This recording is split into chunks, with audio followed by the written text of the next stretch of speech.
Okay, I'm Perry from futureofcleaning.com, and I'm going to go through with you DI tanks. So I've got here the Wash-iT mini DI tank and the Wash-iT Pro DI tank, and they're just small tanks. This one's about 2 litres or 1/12 of a cubic foot, and this one's 6.5 litres or about 1/4 of a cubic foot.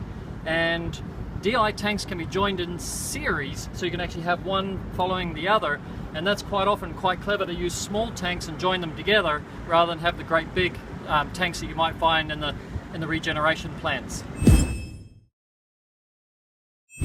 Inside the box you'll find there's a couple of bags, and let's tip these things out and see what we've got. We've got some tape and some fittings, and then here we've got some hose fittings, and these are for the American and Canadian market. They're the 3/4 inch Gardena fittings, and they kind of work like that. And I'll just show you really quickly, so you can see at the inception that's how they join together. So let's have a look here. When you get your tank, it's going to come looking like this, and it's actually already going to be full of resin, so it's going to be ready to go. And that's courtesy of WCR if it's in the United States and possibly Canada. They're going to fill the tank for you. And so we've got it sealed, and that means that the resin will never go off, and if you keep these seals you'll be able to keep it even through the winter and everything. The shelf life of DI resin is 2 years or 3 years even, so you just keep it moist even in the water. You don't need to drain it or anything like that. So we could keep these plugs, for winter time if you wanted to. And then what we're going to do is we're going to need to get the plumber's tape, which you'll find with the kit, and we are going to wrap this around like this. Now you'll see that I've lined that up in a particular way that it works, and we're going to give you way too much more than what you need, but that's, you go 12 or so times around, and that'll give you plenty. Make sure you haven't blocked that there, so you might want to tear that off and make sure that the hole is there. And then we can put one of these in. Now the direction of flow, you'll see pure is out, but there's actually a little arrow there, so if you ever forget or that label is ever not there, there's a little arrow there for out and a little arrow there for in. And so what we can do is put, actually I'll put this on the in so that we can show you the 2 different ways of setting it up. Now that should be really firm. If it's not firm, you might find that it'll just drip, so you need to go back and just put some more tape on it. That's why we gave you like a whole roll.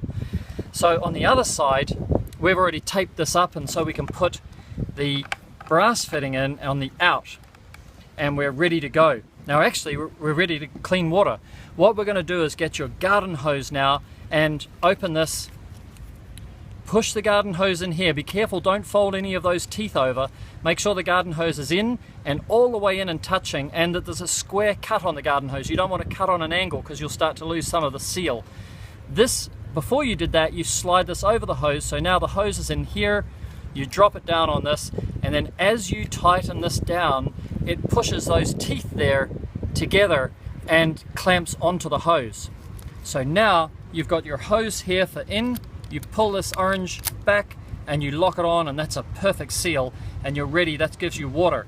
And then for the out, you could either do the same again if you wanted to run from the tank like hose, so you could do that, go into garden hose, or you can grab your rhino tube and plug straight in and go straight to your pole, and you're ready to clean windows.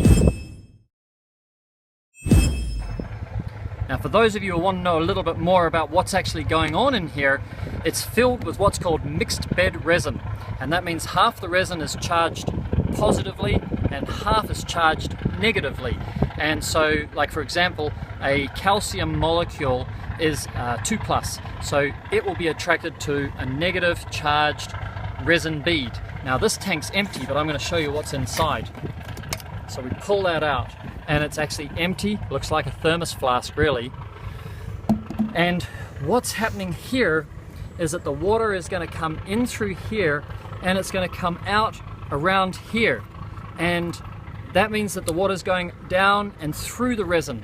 Now if you imagine that this is in here, then the water's coming down and around, and the only way out is actually through these tiny little holes here, which means the resin beads can't get out. So there's a sieve at the top and there's a sieve at the bottom, and the water comes up what we call a riser and its pathway inside this head here is out here and to the pole.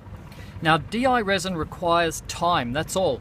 So basically the water needs to spend 20 to 30 seconds in here, and that's what determines your flow rate. So you should be getting TDS 000 out of here, but if you're not, then maybe your flow rate is just a little bit too high, so turn it down at the tap and reduce it down to say half a gallon per minute, and almost in all conditions that will reduce the water back to zero. Some people ask what the running cost of DI is, and the safe guess is if you're paying around $10 a litre, what's that, $200 a cubic foot, that sort of money, then you could work that your local TDS divided by 100 equals your running cost per hour. So if you had a TDS of 200 in your local input water, then you could assume that you're going to cost around $2 an hour at half a gallon a minute, paying $10 a litre or $200 a cubic foot. So you can buy your resin in bulk, and it's cheap and easy to use. We've got a mini DI tank and we've got a pro DI tank, and what's the difference? Well, the top is exactly the same. Oh, by the way, I should just point out that we've got a tap on top that because we've left this third option blocked and sealed, then you can turn this handle to here and it's completely off. So you can use this as part of your tap function, and that is on. So you'll find that same system here on the Pro tank, like that. But let's open it up and see what's inside. And the only difference is that because there's more resin, we can handle a little bit more flow. So the sieve is bigger, the riser is bigger, but the sieve at the top is the same, and all the internal plumbing of the head is the same.